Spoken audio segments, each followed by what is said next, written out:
Filipenses, capítulo 3, versículo 12 ao 21. Esse é o texto que nós estudaremos nessa manhã. Nós falaremos a respeito da suprema grandeza do conhecimento de Cristo. Vocês já perceberam que desde o começo do culto, desde a abertura, nós temos batido nessa tecla da importância de conhecer a Cristo, da suprema grandeza do conhecimento de Cristo. O apóstolo Paulo, ele vai tratar nessa passagem a respeito do seu alvo. Ele vai estabelecer um alvo. Nós estamos diante daquele texto bem famoso e popular, aquele texto imã de geladeira, aquele texto marcador de páginas, aquele texto que diz: esquecendo-me das coisas que para trás ficam, prossigo para o alvo. O apóstolo Paulo, ele tem um alvo em sua vida, ele tem um alvo em sua mente, e o seu alvo é conhecer o Senhor Jesus Cristo. E esse deve ser o nosso alvo também nessa manhã. Há um teólogo famoso chamado R.C. Sproul. Quem aqui conhece R.C. Sproul? Tá ok. Como vocês conheceram ele? Como vocês conheceram ele? Como é que foi a conversa? Como que foi o bate-papo? Quais são os pratos preferidos do R.C. Sproul? Hoje ele está morto, evidentemente. Mas quais são os pratos preferidos dele? Quais são os assuntos que ele gosta de conversar? Percebe, irmãos? Nós tratamos a palavra conhecimento de maneira muito superficial. Não é esse tipo de conhecimento que o apóstolo Paulo deseja. E tampouco esse é o tipo de conhecimento que nós deveríamos desejar a respeito de Cristo. O conhecimento de Cristo é um conhecimento íntimo, profundo. É isso que Paulo almeja. E é sobre isso que eu quero tratar com vocês nessa manhã. Nós estamos diante de um texto um pouco longo. Na verdade, eu vou até o capítulo 4, versículo 1, mas não se assuste. Não se assuste, eu vou acabar dentro do tempo, eu prometo para vocês. O texto ele não é difícil, é um texto bem simples e prático. Então, nós vamos ver o alvo de Paulo aqui. E vamos aprender com Paulo que esse alvo é conhecer a Cristo cada vez mais e mais. E assim também nós devemos corrigir o nosso alvo, corrigir as nossas metas como cristãos. Nós vamos aprender exatamente isso com Paulo no texto dessa manhã. O versículo 12, o apóstolo Paulo começa já dizendo: não que eu já tenha obtido tudo isso.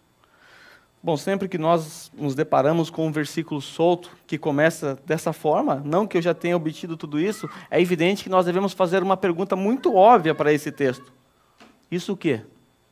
O que é isso aqui que Paulo não obteve ainda?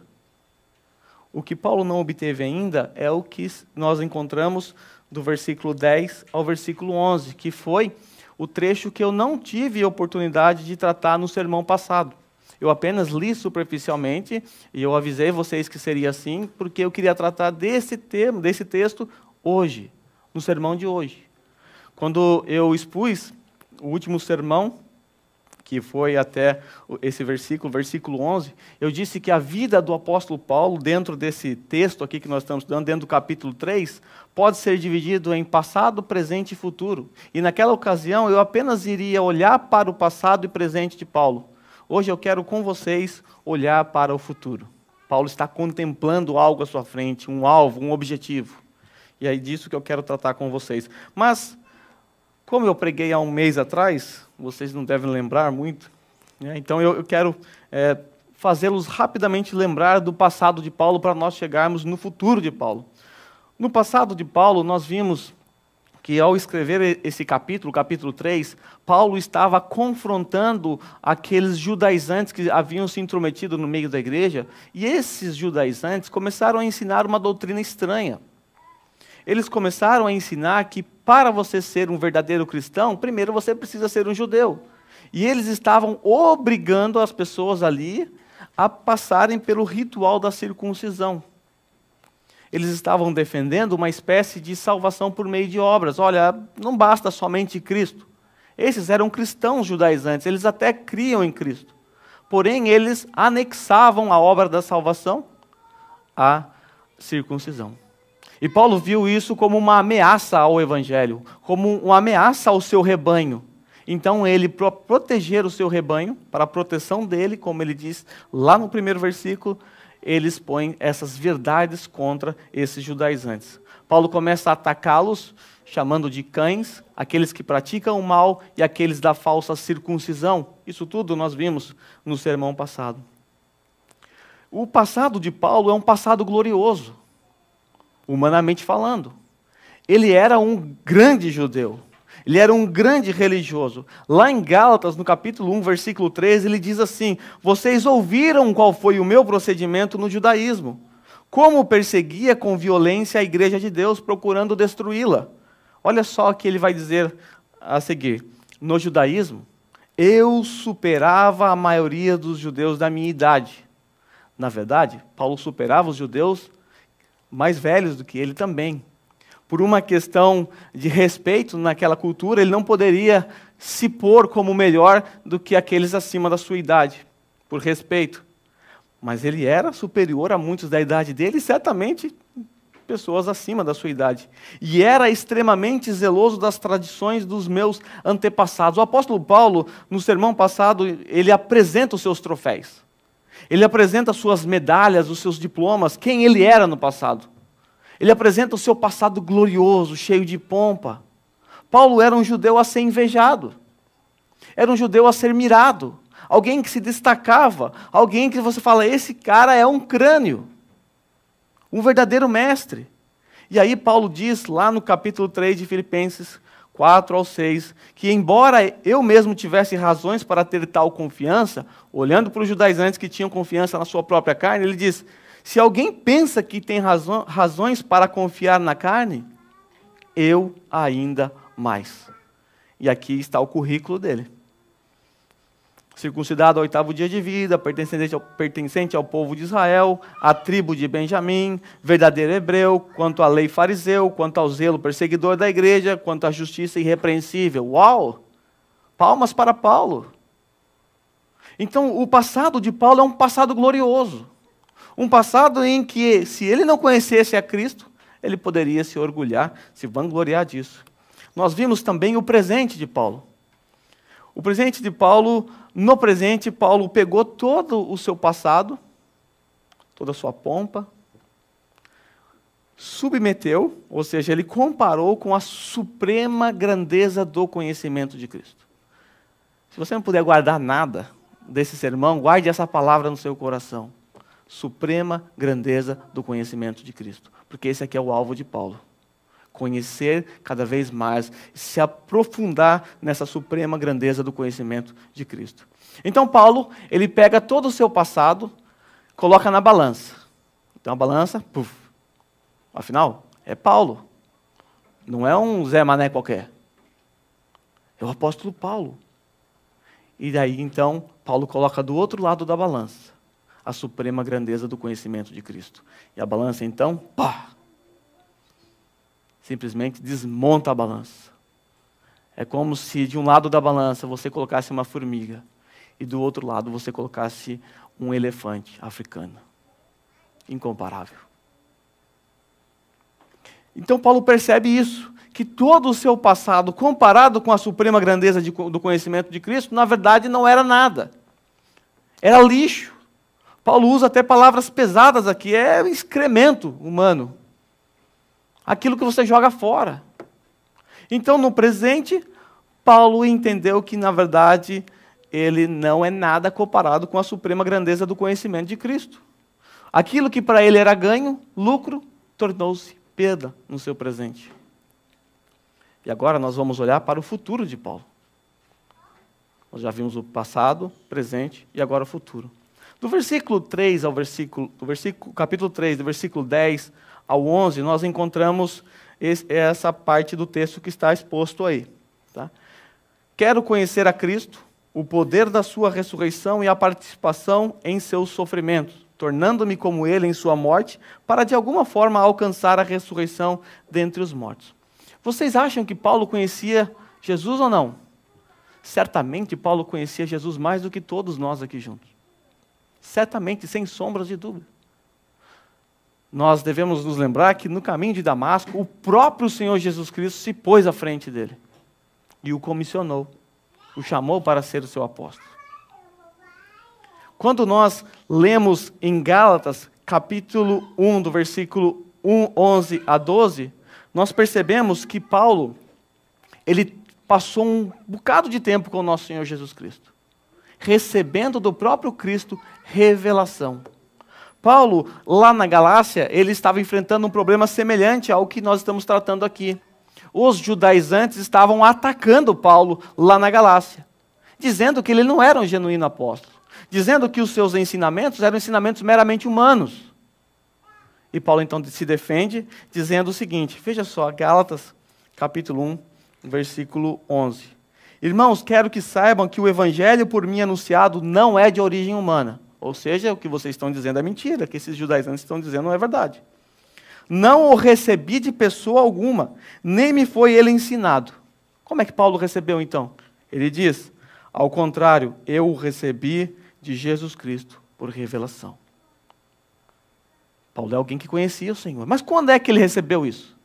Como Paulo pode provar que realmente ele não esteve com ninguém? Como Paulo prova que ele não se encontrou com os apóstolos? Ele mesmo diz isso. Vá lá para o versículo 16. O versículo começa assim, revelar o seu filho em mim para que eu anuncie entre os gentios. Não consultei pessoa alguma, tampouco subi a Jerusalém para ver os que já eram apóstolos antes de mim. Paulo diz, eu não consultei ninguém. Eu não fui para Jerusalém ter com os apóstolos. Mas, de imediato, após a sua conversão, ele partiu para a Arábia e voltou outra vez mais para Damasco. Paulo, depois que se converteu, ele estava indo para Damasco, ele se converte ali, ele parte para a Arábia, e depois, entre Arábia e Damasco, ele passa 3 anos recebendo instruções do próprio Senhor Jesus Cristo. O versículo 18 mostra isso. Depois de 3 anos, subi a Jerusalém para conhecer Pedro pessoalmente, estive com ele 15 dias e não vi nenhum dos outros apóstolos, a não ser Tiago, irmão do Senhor. O apóstolo Paulo, ele recebeu do próprio Senhor Jesus Cristo a revelação do Evangelho. Por isso nós entendemos a profundidade, nós conseguimos perceber a profundidade dos seus ensinos. Paulo realmente conhecia o Senhor Jesus. Ele conhecia de fato o Senhor Jesus, mais do que todos nós aqui. Mas o que me chama a atenção é que Paulo não estava satisfeito com esse conhecimento que ele havia adquirido até então. No seu presente, ele olhou para o seu presente e ele está almejando conhecer ainda mais no seu futuro. Paulo não ficou satisfeito com todo esse conhecimento, e não é um conhecimento pouco. Não são poucas experiências que ele teve com o Senhor Jesus. Muitas experiências. E mesmo esse homem experiente, homem que viveu com o Senhor por 3 anos, mesmo esse homem diz, eu quero conhecer a Cristo. Eu quero conhecer a Cristo. Como nós podemos nos acomodar com o conhecimento superficial e básico que nós temos do nosso Senhor? Sendo que Paulo não se contentava com o conhecimento adquirido até aquele momento. Ele queria conhecer mais o seu Senhor. Esse era o alvo de Paulo. É o que estava à frente de Paulo. Ele contemplava isso. A sua vida girava em torno disso, de conhecer mais e mais ao seu Senhor, Jesus Cristo. Esse conhecimento, irmãos, é mais profundo do que o mero conhecimento intelectual. Não é desse conhecimento que Paulo está tratando. Ora, não me entenda mal, Paulo não menosprezou o conhecimento intelectual, a teologia, nada disso foi menosprezado por Paulo pelos apóstolos. Inclusive, no capítulo 2, nós vimos a exposição mais teológica a respeito de Cristo realizada por Paulo. Mas não é desse conhecimento somente que Paulo está tratando aqui. Paulo quer conhecer o seu Senhor pessoalmente, relacionalmente. É desse conhecimento que ele quer ter. Não é meramente um conhecimento, eu conheço Arcis Sproul. Mas é um conhecimento de que eu sentei à mesa com o Sproul, eu vivi com ele muitos anos, eu sei do que ele gosta, eu sei do que os seus pecados, eu sei as suas lutas, as suas dificuldades. É esse conhecimento vivencial que nós encontramos no casamento. Eu conheço muito bem o Felipe, mas eu com certeza conheço bem mais a Rose do que ele. bem mais. E incomparável conhecimento que eu tenho da Rose. E eu quero conhecê-la mais e mais. E vocês que são casados mais tempo do que eu, sabem que quanto mais o tempo passa, mais a intimidade entre o casal, o amor, o respeito cresce. É isso que Paulo quer. Não se trata apenas de aumentar o nosso arcabouço teológico. Paulo está contemplando um relacionamento pessoal com o seu Senhor. Ele quer estreitar ainda mais. Esse é um conhecimento, então, relacional. Conhecimento esse que envolve todo o nosso ser, que envolve toda a nossa alma. É aquele relacionamento que nos leva a uma comunhão maior com o nosso Senhor. O nosso irmão Rogério, ele trouxe o texto lá de Oséias. Vocês viram que o texto de Oséias, a palavra iada que aparece ali, ela é a mesma palavra que foi usada em Gênesis capítulo 4, versículo 1. A palavra de conhecimento. As versões antigas diziam assim, contudo não conheceu, por exemplo, lá de Mateus, contudo não conheceu enquanto não deu à luz, ou Adão conheceu Eva, sua mulher, e ela engravidou. Gênesis 4, 1. A palavra usada aqui, a palavra iada, ela significa conhecimento. Mas perceba que essa palavra foi usada para expressar o ápice do conhecimento, o ápice da intimidade de um marido para com uma mulher. Na mente de um judeu, a palavra conhecimento, a ideia de conhecimento, não é algo apenas de informações. Essa palavra também é usada para isso. Mas perceba que, para o judeu, conhecimento é algo profundo. É algo enraizado, que serviu para descrever o relacionamento íntimo de um casal. E no Novo Testamento?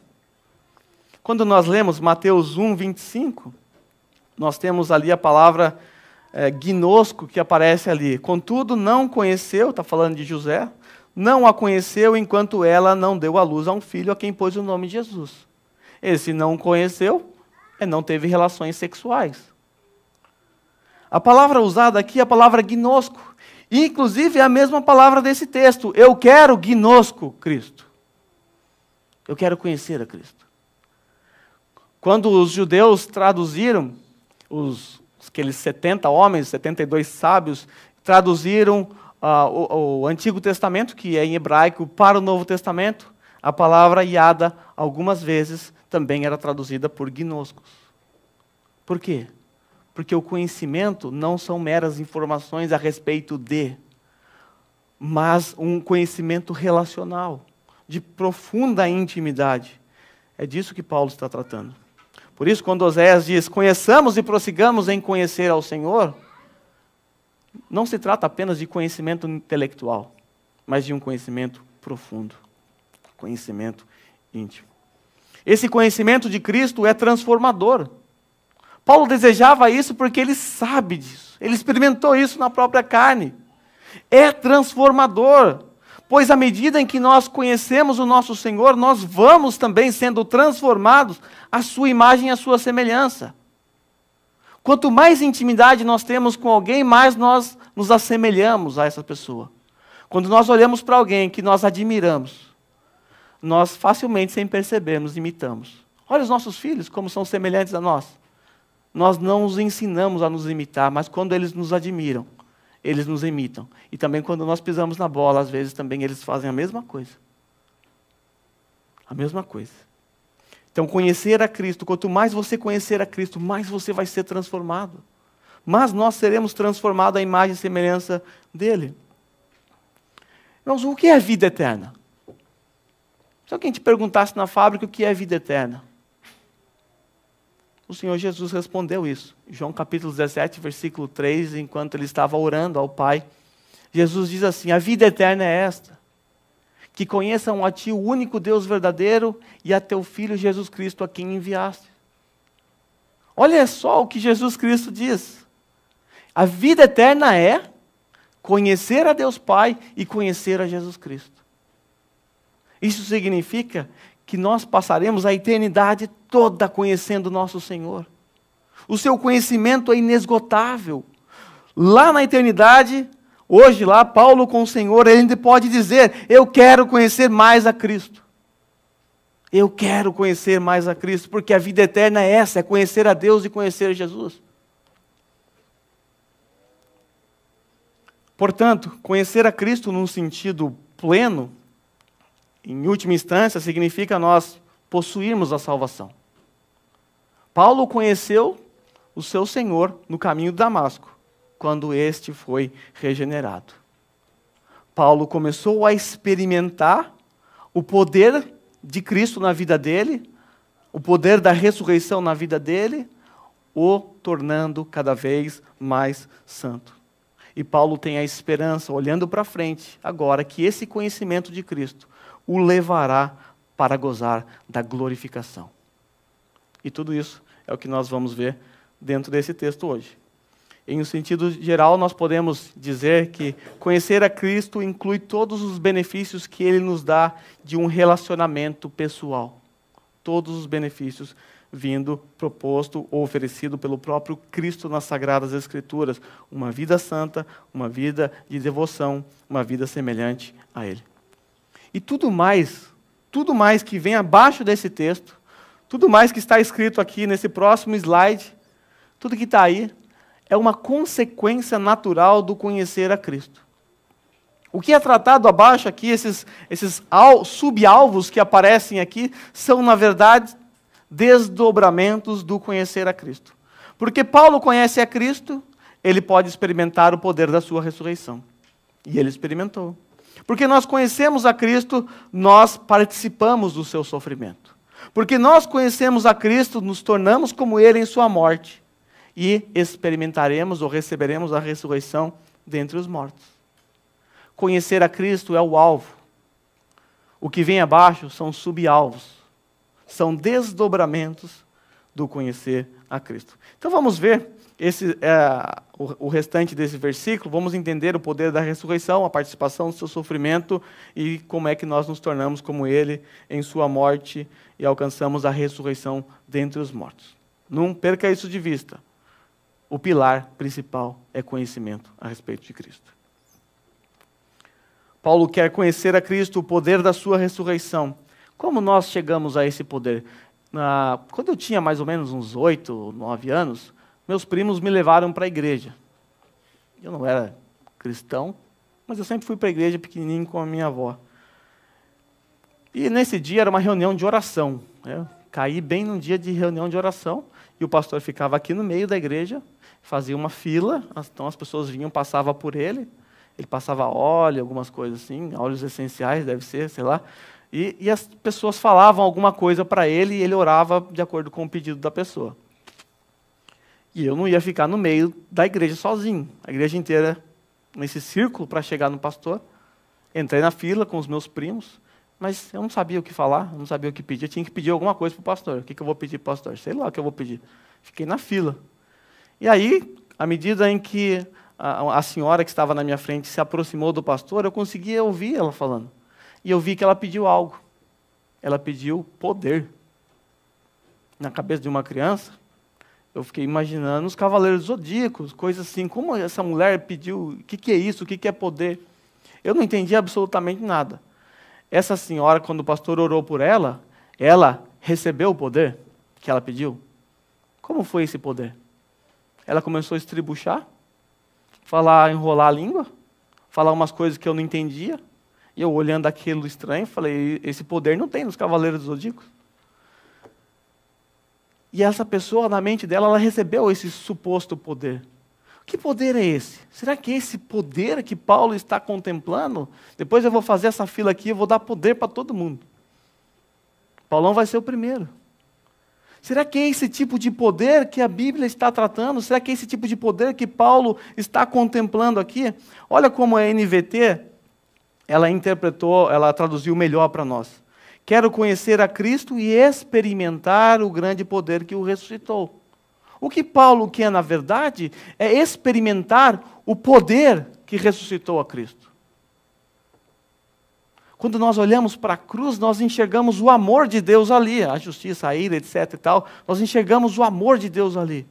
Mas quando nós olhamos para a sepultura vazia, nós encontramos o poder de Deus ali.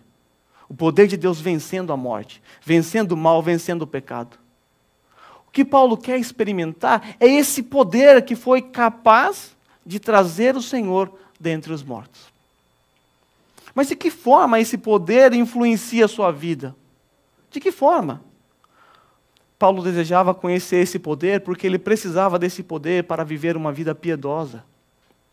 Ele precisava desse poder para resistir às tentações, para suportar os sofrimentos. Paulo está preso e ele não sabe se vai sair. Pode ser que ele só saia para o martírio. Ele precisa desse mesmo poder para se manter firme, para ser conservado até o fim. Esse é o poder da ressurreição. Esse é o poder que atua em nós quando nós nos convertemos. O poder que nos preserva do pecado. Em outras palavras, é o poder que atua em nós para a nossa santificação. Paulo está usando, por exemplo, o máximo de poder demonstrado na pessoa de Cristo na terra, a sua ressurreição. Veja como Paulo trata a questão da ressurreição na carta aos Coríntios. Veja a importância da ressurreição para o cristianismo. Paulo quer simplesmente experimentar esse poder em sua vida. Ele quer conhecer a Cristo, experimentando do próprio Cristo esse poder que o ressuscitou. Paulo quer então que esse mesmo poder que ressuscitou a Cristo atue em sua vida, trazendo a ele santificação. Paulo lembra que Jesus foi ressuscitado pelo poder de Deus e ele sabe, como ele já nos disse em Filipenses 2,13, que é Deus quem efetua em nós tanto querer quanto realizar segundo o beneplácito da sua vontade. Quero conhecer a Cristo, o poder da sua ressurreição e a participação dos seus sofrimentos.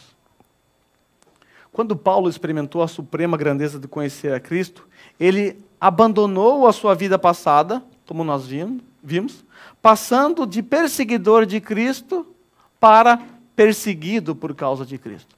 Que ironia a vida de Paulo.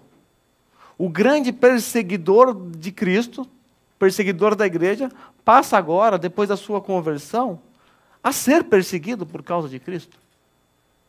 Jesus nunca prometeu vida mansa aos seus discípulos. A Bíblia nunca prometeu triunfalismo aos seus discípulos aqui nessa terra. Quem ensina esse tipo de coisa são falsos mestres. Paulo, ele diz assim aos irmãos em Filipos, no capítulo 1, versículo 29, que nós já estudamos isso há muito tempo atrás. Paulo diz àqueles irmãos que a eles não foi dado apenas o privilégio de conhecerem a Cristo, de serem salvos, mas também foi dado o privilégio de sofrer por causa de Cristo. Olha como Paulo enxerga o sofrimento, como um privilégio. Paulo está dizendo à igreja, vocês estão sofrendo as mesmas coisas que eu sofri, e isso é um privilégio, não lamente, é um privilégio. Em 2 Timóteo 3,11, Paulo diz assim, o texto continua de um outro versículo, então vai ficar meio sem sentido. As perseguições e os sofrimentos que enfrentei, coisas que me aconteceram em Antioquia, Icônio, Listra, ele está falando dos seus sofrimentos nessas regiões. Quantas perseguições suportei, mas de todas essas coisas o Senhor me livrou. De fato, todos que desejam viver piedosamente em Cristo Jesus serão perseguidos. Eu vou ler de novo para você entender essa parte. De fato, todos que desejam viver piedosamente em Cristo Jesus serão perseguidos. O conhecimento do nosso Senhor Jesus Cristo gera perseguição. O mundo vai nos odiar. As pessoas vão zombar de nós. E, se possível, as pessoas até mesmo nos levarão à morte. Colossenses 1:24, Paulo diz assim, agora me alegro em meus sofrimentos. Olha só a mente de Paulo com relação ao sofrimento. Eu alegro em meus sofrimentos por vocês e completo no meu corpo o que resta das aflições de Cristo em favor do seu corpo, que é a igreja. Eu completo no meu corpo o que resta das aflições de Cristo. Olha como Paulo enxerga o sofrimento. João capítulo 15, versículo 20, o Senhor Jesus advertiu os seus discípulos sobre as perseguições. Ele diz assim, lembre-se das palavras que eu lhes disse, Nenhum escravo é maior do que o seu senhor. Se me perseguiram, também perseguirão vocês. Também perseguirão vocês. Certa vez Lutero disse: deram ao nosso mestre uma coroa de espinho, porque ele lhes daria uma coroa de rosa. O sofrimento, irmãos, ele serve para trabalhar o nosso caráter.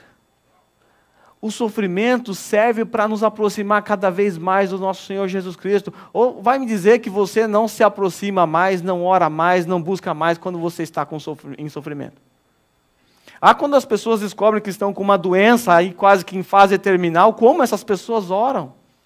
Como elas buscam a Deus? Como elas refletem a sua vida? Refletem a respeito da sua vida? Como elas fazem isso quando estão em sofrimento? Deus fez isso com o seu povo, lá na antiga aliança. Quando Israel se esquecia do Senhor, abandonava Deus, Deus mandava lá uma nação para castigá-los. E eles se voltavam a Deus, no meio ao sofrimento. O sofrimento na vida do cristão não é um mero acidente, é o trabalhar de Deus em nós para nos levar a conhecer a Cristo cada vez mais. Nós temos uma escolha diante do sofrimento. Ou nós entendemos que é um privilégio o sofrimento e crescemos com isso, ou simplesmente reclamamos, murmuramos e perdemos esse privilégio. Deixamos essa chance de conhecer mais e mais ao Senhor escapar das nossas mãos. Paulo não perdeu a oportunidade. Paulo queria participar ainda mais dos seus sofrimentos. Ele queria completar na sua própria carne os sofrimentos que restavam de Cristo. E aí ele diz, completando o versículo: tornando-me como ele em sua morte, para de alguma forma alcançar a ressurreição dentre os mortos. Paulo sabe que para alcançar a ressurreição dos mortos, ele precisa passar pela morte. Esse é o caminho. Esse é o caminho. E Paulo já nos disse, lá no capítulo 1, versículo 22, que ele estava naquela luta entre permanecer com os irmãos para servir e partir, estar com o Senhor. Ele sabia que partir e estar com o Senhor era infinitamente melhor, mas ele desejava estar ali, permanecer ali. Por quê? Porque Paulo entendeu que para ele viver é Cristo e morrer é ganho, é lucro. É lucro. O verdadeiro lucro está aqui. O que era lucro para ele se tornou em perda porque ele colocou um outro lucro na sua vida. Cristo Jesus passou a ser o ganho, não o seu judaísmo. Para ele, viver é Cristo, morrer é lucro. Por isso ele pode desejar: eu quero passar por essa morte. Paulo estava preso ali, poderia morrer a qualquer momento. A mente dele estava totalmente tranquila. Totalmente tranquila. Se caso viesse a morrer. Por quê? Porque ele sabia que se isso acontecesse, ele estaria com o seu Senhor. E se você estivesse para morrer? Talvez por um martírio, por uma doença, sua alma estaria tranquila? Será que nós estaríamos nos apegando ainda a ganhos, lucros dessa terra, dessa pátria? Será que o nosso coração sentiria um pesar de ter que deixar o nosso carro, a nossa casa, o nosso conforto aqui, tudo que nós temos? Ou será que nós olharíamos essa passagem para o porvir como lucro, um prêmio? Paulo conseguiu olhar assim. Paulo entendia que se ele passasse pela morte, ele conheceria mais e mais o seu Senhor, estaria próximo, estaria com o seu Senhor lá. Por isso ele disse em Filipenses 1:22, que viver é Cristo, morrer é lucro. Então vamos lá para o alvo. Qual é o alvo de Paulo? Já que nós já olhamos para trás e vimos, não que eu já tenha obtido tudo isso foi o que acabou de ser dito aqui para trás: conhecer a Cristo, o poder da sua ressurreição, o seu sofrimento, a morte, a ressurreição dentre os mortos. Nós já vimos tudo isso ali, então isso tudo é o alvo, que é um desdobramento, na verdade, do conhecimento de Cristo. O que ele quer, na verdade, é conhecer a Cristo, tudo que vem abaixo são os meios para que isso aconteça. E agora Paulo diz: não que eu tenha obtido tudo isso, ou tenha sido aperfeiçoado. Esta palavra aperfeiçoado, ela está aqui propositalmente. não devemos nos esquecer que Paulo está confrontando também os judaizantes. Paulo está instruindo a igreja a respeito da doutrina dos judaizantes. E o que os judaizantes diziam? Que eles eram perfeitos. Que eles haviam alcançado a perfeição na lei. O que Paulo está mostrando? Eu, com todo o meu passado de glória, com tudo aquilo que eu era, com todas as minhas credenciais, eu não fui aperfeiçoado ainda. Eu não sou perfeito. O quê? Paulo não é perfeito? Pois é, eu não sou perfeito. Como pode esses judaizantes baterem no próprio peito? Esses que estão bem à margem da minha categoria, do meu passado, como esses podem se achar perfeitos? Eu não alcancei a perfeição. Eu não alcancei. Eu não sei se vocês sabem, mas vocês também não. Se vocês não souberem, essa é uma informação importante para a nossa vida. Você ainda não alcançou a perfeição. Ele diz, mas prossigo para alcançá-lo. Ele quer isso. Quando Paulo vai alcançar a perfeição? Quando nós alcançaremos a perfeição, irmãos? Quando nós estivermos lá com o nosso Senhor.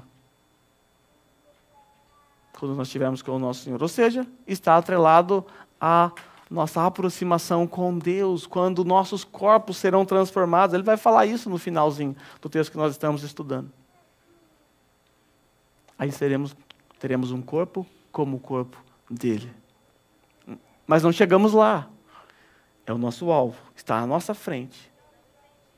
Não entendeu? É a nossa meta.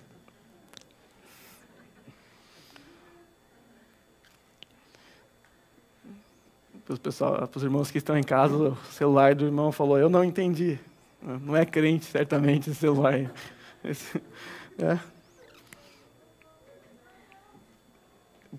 Mas prossigo para alcançá-lo, pois para isso fui alcançado por Cristo Jesus. O Senhor Jesus o alcançou para que em um determinado momento da sua vida, na ressurreição dos mortos, ele alcançasse a perfeição.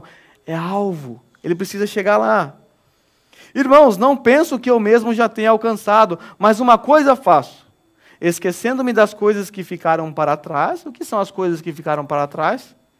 O que Paulo deixou para trás? Muita coisa boa, humanamente falando. Toda a sua trajetória, todo o seu passado que nós já vimos.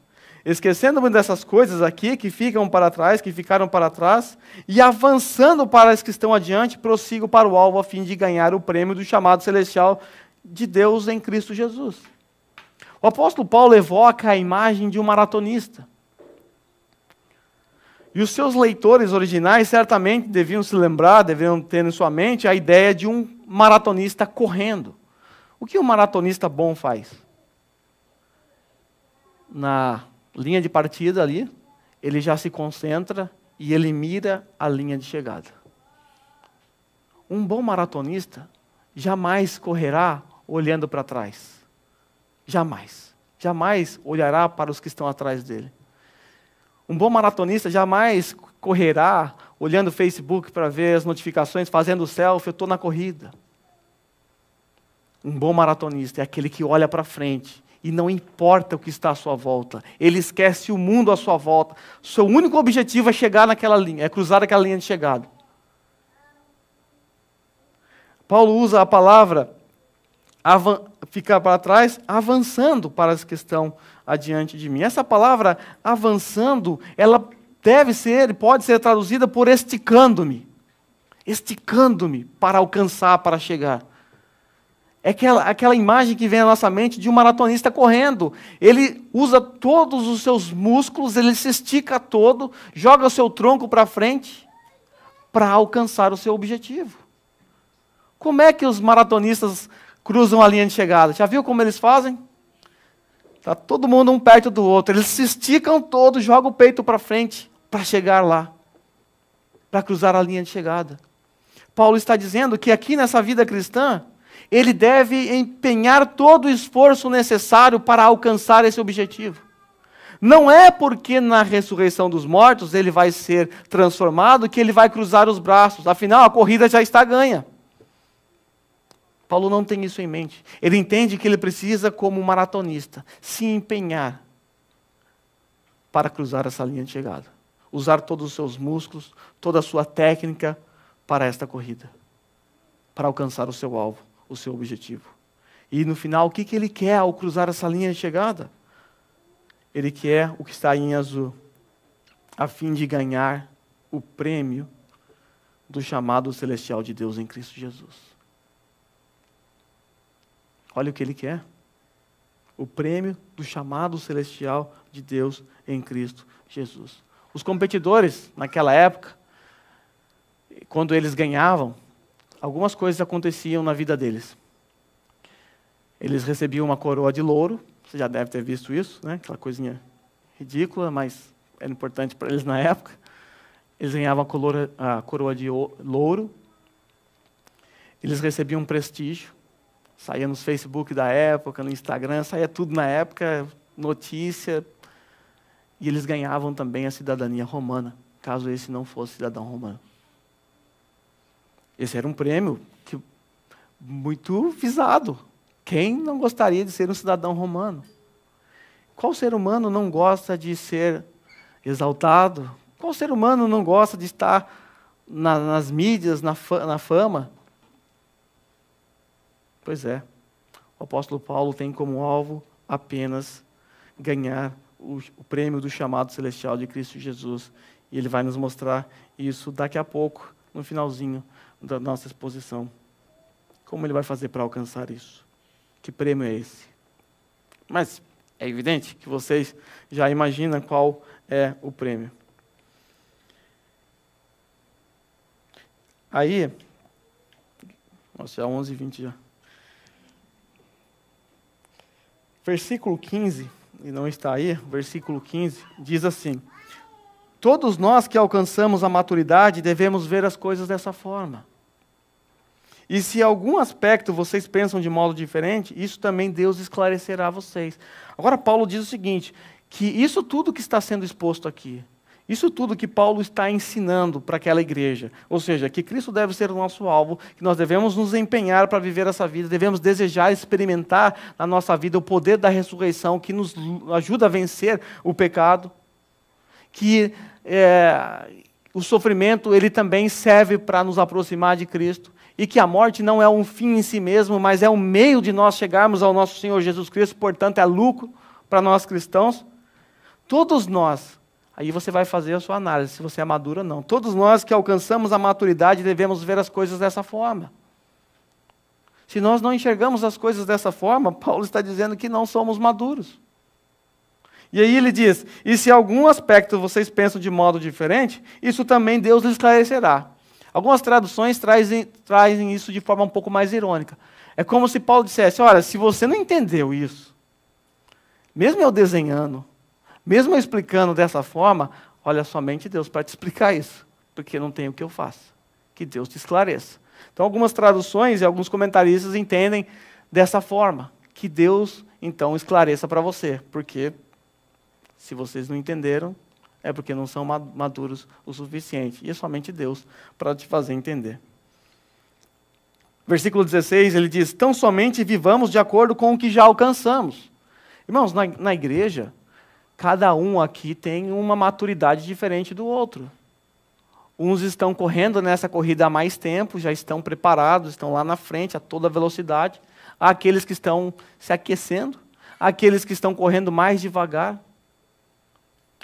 Mas o que Paulo deixa claro para nós é que nós temos o suficiente para viver uma vida digna do Evangelho. Tão somente, eu não conheço tanto assim, eu estou chegando agora para a fé cristã. Tudo bem, irmão. Viva hoje de acordo com o que você alcançou. Só não fique satisfeito com o que você alcançou, mas alguma coisa você alcançou. No dia em que você se converteu, você já alcançou alguma coisa. Já tem motivos para viver uma vida de maneira digna do Evangelho. Então, vivam de acordo com o que você alcançou, mas não se sinta satisfeito.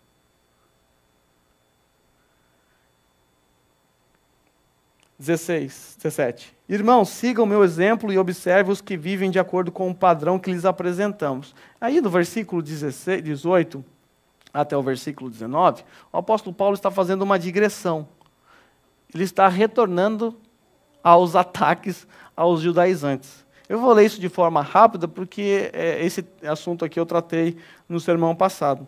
Pois como já lhes disse repetidas vezes, e agora repito com lágrimas, há muitos que vivem como inimigos da cruz de Cristo.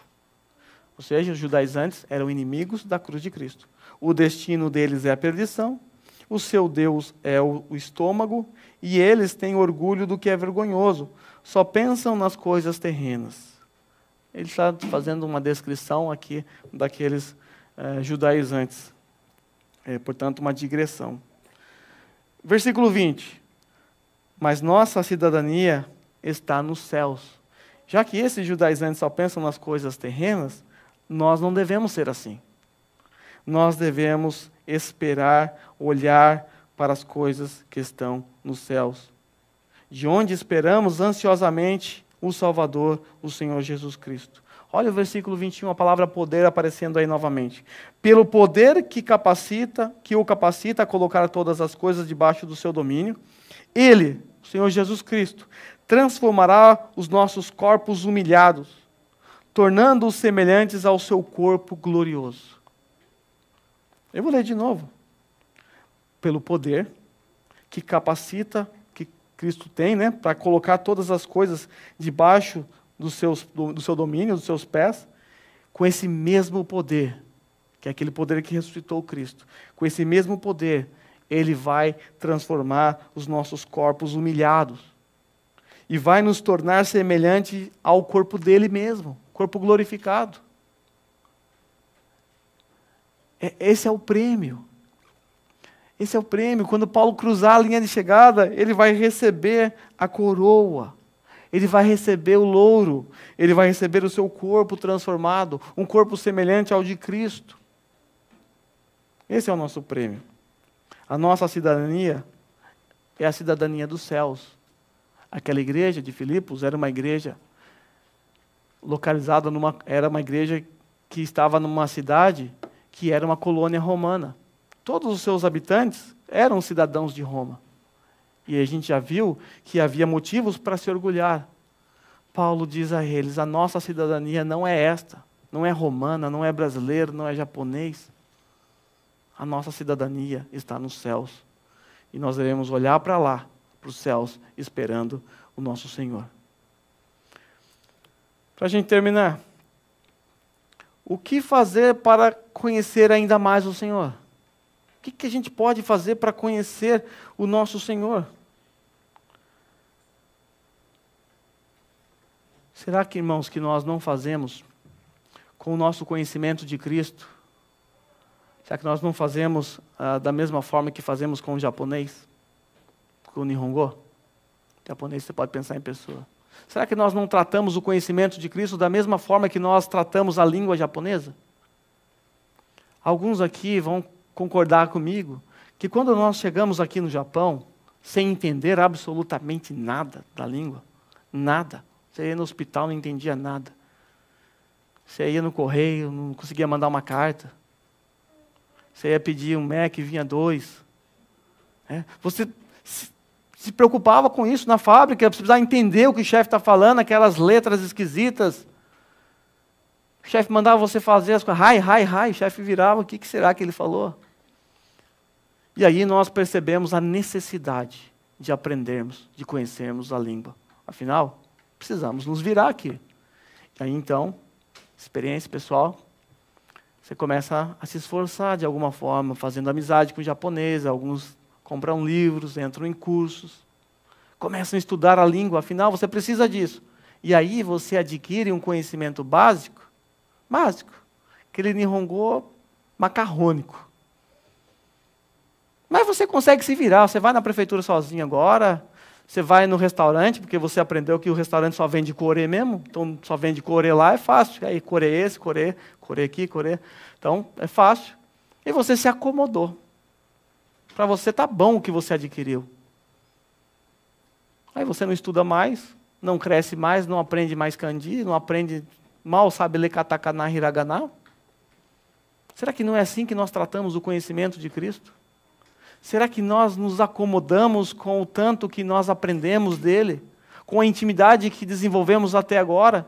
Tá bom, estou melhor do que aqueles outros irmãos lá das igrejas por aí. Tá bom, eu já estou fazendo Martin Butler, tá bom, já tenho.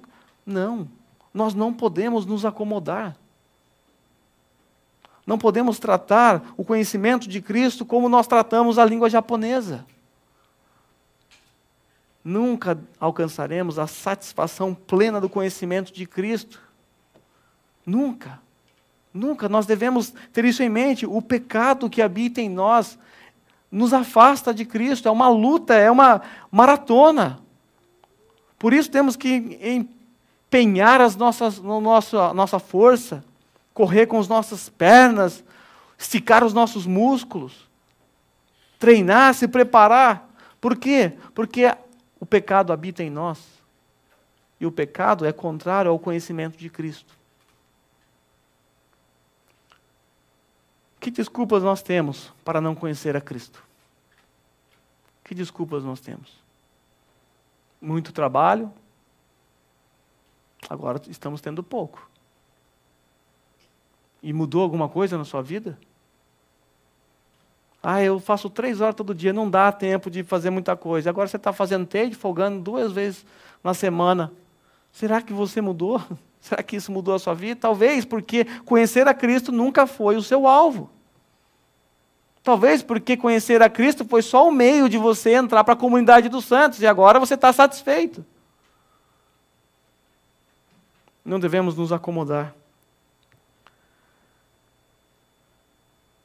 Outra maneira de nós conhecermos ainda mais o Senhor, nos debruçando sobre as Sagradas Escrituras.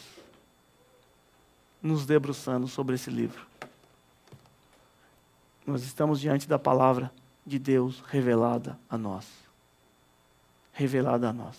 No passado, os evangélicos eram conhecidos como o povo da Bíblia. Hoje não dá nem para ser conhecido como o povo do versículo.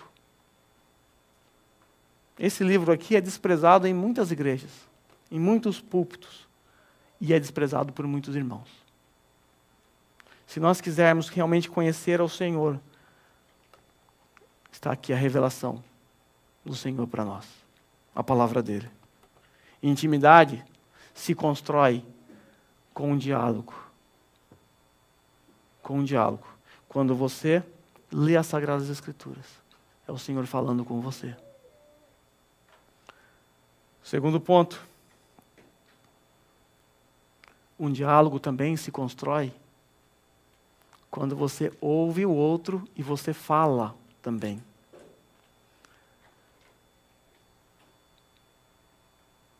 Intimidade pressupõe diálogo, conversa. Casais que não conversam é porque não tem muita intimidade, certamente. Pode ter certeza. Quando nós lemos a Bíblia, Deus fala conosco. Quando nós oramos, nós falamos com o nosso Deus. Não devemos negligenciar nenhum, nem outro. O que fazer para conhecer ainda mais o Senhor? Aproveitar todas as oportunidades que o Senhor nos dá para crescer. Aprender a gastar o nosso tempo de maneira mais produtiva. Nós gastamos o nosso tempo com coisas banais. Quanto tempo nós gastamos nas mídias sociais? Quanto tempo nós gastamos com coisas desnecessárias? Nós jogamos o nosso tempo para o esgoto, para o lixo. Aí depois reclamamos que não temos tempo para um estudo bíblico. Reclamamos que nós não temos tempo para participar de uma reunião de oração, afinal estamos cansados. Reclamamos de tudo, porque não aproveitamos o nosso tempo. Nós não remimos o tempo. O Senhor dá muitas oportunidades para nós. E essa comunidade, esses irmãos que estão ao seu lado, são irmãos que proporcionam oportunidade para você crescer no conhecimento do Senhor. Por isso, se aproxime de irmãos que podem te ajudar. Se aproxime de pessoas maduras. Olhe para pessoas que estão à sua volta, pessoas maduras. Pessoas que podem realmente te ajudar no crescimento. Só se aproxime de pessoas que não são maduras com a finalidade de ajudá-las. Mas sempre tenha sobre você alguém maduro para você tirar um conselho, conversar, te ajudar. Eu, quando era criança, lá na escola, eu não era tão criança assim, eu já havia me convertido, que eu estava na 8ª série. Foi bem na época que eu estava no auge da minha conversão ali, aquele fogo, aquela alegria toda. E atravessando a rua da escola assim, tinha a casa de uma irmã, uma senhora, eu chamava ela de vó. Todo dia no intervalo, eu pulava o muro da escola. Eu ia para a casa dela, só para ouvir ela falar alguma coisa de Jesus para mim, porque eu não sabia nada. Depois eu pulava para dentro de novo. Eu era retardado, os meus amigos falavam que eu era louco, porque todo mundo pulava, mas eu era o único que voltava para terminar a aula. Eu queria estar perto daquela pessoa o tempo todo, porque eu queria aprender mais de Jesus naquela época. Será que esse sentimento ainda está em mim hoje? Será que eu tenho buscado em pessoas mais sábias do que eu crescimento, conselhos? Às vezes eu me sinto satisfeito. Eu me sinto satisfeito. Nós não podemos, devemos buscar em outras pessoas. Em colocar toda a nossa força, ou seja, até pular um muro de uma escola, se for preciso. Até pular o muro de uma escola. A força que eu fiz. Devemos fazer isso. E por último, perseverando. Nós devemos perseverar. Não é fácil, irmãos. Não é fácil. Não é fácil crescer no conhecimento do Senhor. Não é fácil. Paulo diz aí no capítulo 4, versículo 1, eu vou encerrar com esse trecho, que já passei aqui do meu tempo. Portanto, meus irmãos, a quem amo e de quem tenho saudade, vocês são a minha alegria e a minha coroa. Permaneçam assim firmes no Senhor, ó amados. Eu termino o sermão com as palavras de Paulo. Portanto, meus irmãos de Randa, dessa igreja batista reformada, aqui em Randa, a quem eu amo. Eu não sinto saudade de vocês hoje porque eu estou aqui, mas senti muita saudade enquanto não estive com vocês por causa da pandemia. Vocês são motivo de alegria para mim. Vocês são tudo isso para mim. Porém, irmãos, eu peço para vocês que permaneçam firmes no Senhor, ó amados. Permaneçam firmes no Senhor. Persevere. Não desista da corrida. Não desista da corrida. Vamos orar?